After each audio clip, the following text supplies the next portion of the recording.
നിമിഷപ്രിയൻ്റെ കാര്യം നമുക്ക് ചെറുതിലുള്ളത് അല്ലേ. പിന്നെ അവൾ കല്യാണം കഴിഞ്ഞ് പോയ പിന്നെ നമുക്ക് അതിനെപ്പറ്റി ഒന്നും അറിയില്ല. ഇപ്പോൾ വീടൊക്കെ ഇവിടെ തന്നെയാണ്. പ്രേമൻ്റെ മകളാണത് നിമിഷപ്രിയ പറയുന്നത്. അപ്പോൾ അവരുടെ സ്ഥലമൊക്കെ ഇവിടെ തന്നെയാണ്. പിന്നെ അവളെ കല്യാണം കഴിച്ചു കൊടുത്തപ്പോൾ പിന്നെ നമുക്ക് അതിനെപ്പറ്റി ഒന്നും അറിയില്ലല്ലോ. ഒരു കുട്ടിയുണ്ട്, ഒരു പെൺകുട്ടി. കുഞ്ഞിനെ പോലെ അറിയാം. ഓ, കുഞ്ഞിനെ അറിയാം. കുഞ്ഞിനെ കൂട്ടിയിട്ട് ആ കെട്ടിയ നാളിവിടെ വന്നിട്ടുണ്ടായിരുന്നു. കുട്ടിനെ അറിയാം. അവളിനെ അല്ലേ? ആര്? അവളിനെ ചെറുതിലേ അറിയാം. അവളിവിടെ ഇരുന്നതാണല്ലോ. അവരുടെ വീട് ഇവിടെയായിരുന്നു. അപ്പോൾ നമുക്ക് അവളെ പറ്റി അറിയും. പിന്നെ കല്യാണം കഴിച്ചു കൊടുത്തതിൻ്റെ ശേഷമൊന്നും അറിയില്ല. അപ്പോൾ ഇങ്ങനെ ഒരു സംഭവം അറിഞ്ഞപ്പോൾ അമ്മയ്ക്ക് എന്നാ തോന്നിയത്? ഇങ്ങനെ ഒരു MLA പോയി ഒരു വിഷയം അറിഞ്ഞു കഴിഞ്ഞപ്പോൾ അമ്മയ്ക്ക് എന്താ? നമുക്ക് അതിനെപ്പറ്റി അറിയില്ലല്ലോ. പിന്നെ ഇങ്ങനെ നടത്താനുള്ള കഴിവുള്ളതാണെന്ന് നമുക്കറിയില്ല. അവൾ ചെറുതിലെ എവിടെ ഇരുന്നാണല്ലോ. അതുകൊണ്ട് ആ സമയത്തൊന്നും അവൾക്ക് അത്രയ്ക്കുള്ള കരുത്തൊന്നുമില്ല. പിന്നെ കല്യാണം കഴിഞ്ഞു പോയതിൻ്റെ ശേഷം നമുക്കറിയില്ലല്ലോ. അവൾ ദുബായി പോയതാണ്. പിന്നെ ഇതൊന്നും നമുക്ക് അറിയില്ല, അതിനെപ്പറ്റി അറിയില്ല. ആര്? പിന്നെ തിരിച്ചു വരണല്ലോ. പിന്നെ നമ്മളും മക്കളെ പെറ്റവരല്ലേ, തിരിച്ചു വരണം തന്നെ ആഗ്രഹിക്കുന്നത്.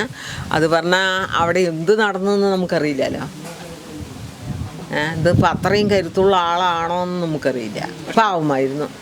പാവമായിരുന്നതാണ്. 2 പെൺമക്കളെയും വെച്ചിട്ട് കെട്ടിയൻ്റെ അവിടെ നിന്ന് വന്നിട്ട് ഇവിടെ ഈ 2 പെൺകുട്ടികളെയും വളർത്തിയിരുന്നതാണ് അവൾ. അതിൻ്റെ ശേഷമാണ് ഈ ചെക്കനെ കല്യാണം കഴിച്ചു കൊടുത്തു. മൂത്ത പെൺകുട്ടിനെയും കെട്ടിച്ചു കൊടുത്തു. പിന്നെ അവൾ ഈ സ്ഥലമൊക്കെ വിറ്റുകൊണ്ട് അമ്മ വലിയവളുടെ കൂട്ടത്തിൽ പോയിരിക്കുകയാണ്. പിന്നെ ഇത് അത്ര കരുത്തുള്ളതാണോ എന്ന് നമുക്ക് അപ്പൊന്നും അറിയില്ല. പറ്റില്ല, പറയാൻ പറ്റില്ല അതങ്ങനെയാണെന്ന്. നമ്മൾ മക്കളെ പെറ്റവരല്ലേ, നമുക്ക് വരണ്ടെന്നുണ്ടാകില്ലല്ലോ. അതിപ്പോൾ ആഗ്രഹിക്കുകയാണ്. നമുക്കറിയില്ലല്ലോ അതെങ്ങനെയാണ്. എങ്ങനെ ഇപ്പോൾ അത് തൂക്കിക്കൊല്ലാൻ വിധിച്ചിരിക്കുകയാണ്. അച്ഛനെ പറഞ്ഞാൽ അത് ഇവിടെയല്ല, പിന്നെ പാലക്കാടാണ്. അപ്പം പിന്നെ അവനും പാവമായിരുന്നതാണ്. പിന്നെ അവരെന്തോ കടഞ്ഞിട്ടാണ് ഇവിടെ വന്നത് അമ്മയായിട്ട്. പിന്നെ ആ കുട്ടികൾ 2 കൊണ്ട് വന്നു. ഒന്നിനെ കെട്ടിച്ചു കൊടുത്തു, ഇതിനെയും ആ ചെക്കനെ കെട്ടിച്ചു കൊടുത്തു. പിന്നെ ഇവിടെ സ്ഥലമൊക്കെ വിറ്റു.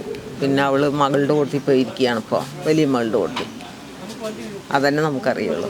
ആ സമയത്ത് ആര്? അച്ഛൻ്റെ പാലക്കാടാണ്. ഇവിടെ അമ്മൻ്റെ വീട് ഇവിടെയാണ്. അപ്പം അമ്മൻ്റെ വീട്ടിലേക്ക് അവനോട് ഇടഞ്ഞിട്ട് വന്നിരുന്നതാണ് അമ്മ, ഈ കുട്ടിൻ്റെ അമ്മ. പിന്നെ അവരിനെ 2 കെട്ടിച്ചു കൊടുത്തപ്പോൾ പിന്നെ ഇവിടെ ആൺകുട്ടികളൊന്നും ഇല്ലല്ലോ. അപ്പം പിന്നെ വലിയ മകളുടെ കൂട്ടത്തിൽ പോയിരുന്നു. അപ്പം വലിയ മകളുടെ കൂട്ടത്തിലാണെന്നാ പറയുന്നത് കേട്ട്. പിന്നെ എത്ര കണ്ട് നമുക്ക് ക്ലിയർ ആണെന്ന് നമുക്ക് മനസ്സിലായി. അപ്പം ഇവിടെ ഇല്ല, അപ്പനൊന്നും ഇവിടെ ഇല്ല. അവളുടെ അമ്മൻ്റെ അച്ഛൻ മരണപ്പെട്ടു പോയി. പിന്നെ അവളാണ് ഉണ്ടായിരുന്നത്. പിന്നെ അവളെ കെട്ടിക്കൊടുത്ത അവിടെയാണ് അച്ഛനുള്ളത്. അതും വേറെ കല്യാണം എന്തോ കഴിഞ്ഞിട്ടും തോന്നുന്നു, ഇടഞ്ഞു വന്നപ്പോൾ. അപ്പം പിന്നെ അവർക്ക് ഇവിടെ ആൺകുട്ടികളൊന്നുമില്ല.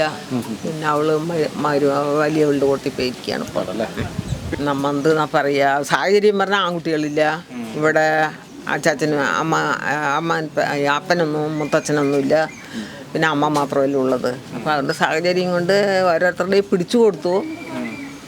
പിന്നെ ഇനിയിപ്പോൾ അവരുടെ അവിടെ എന്ത് നടന്നതെന്നൊന്നും നമുക്കറിയില്ലല്ലോ. പാവമൊക്കെ ആയിരുന്നു ഇവിടെ. ഇനിയിപ്പോൾ അവിടെ പോയിട്ട് എന്തായിരുന്നു എന്ന് നമുക്കറിയില്ലല്ലോ. വാർത്തയൊക്കെ കേൾക്കുമ്പോൾ എന്നാ തോന്നിയത്? ഇങ്ങനെയുള്ള അവിടെ പോയി എങ്ങനെ വാർത്തയൊക്കെ കേൾക്കുമ്പോൾ നമുക്ക് അതിനെപ്പറ്റി പറയാൻ പറ്റില്ലല്ലോ. പിന്നെ ഇതിപ്പോൾ അവിടെ പോയി എന്ത് ഇതാണ് നടന്നതാണെന്ന് നമുക്കറിയില്ലല്ലോ. ഇവിടെ പാവം തന്നെയാണ്. അപ്പോഴൊക്കെ ഒത്തിരി പാവമായിരുന്നു അല്ലേ? ഇങ്ങനെ ഒരു വലിയൊരു ബിസിനസ്സിലേക്കൊക്കെ പോകുന്നൊന്നും ചിന്തിക്കാനുള്ളത് നമുക്ക് പറ്റിയിട്ടില്ല അല്ലേ? കൂടുതൽ വാർത്തകളും വിശേഷങ്ങളും നിങ്ങൾക്ക് ലഭിക്കാൻ കേരളീയം ന്യൂസ് സബ്സ്ക്രൈബ് ചെയ്യുക. കൂടെ ബെൽ ബട്ടണും അമർത്തുക.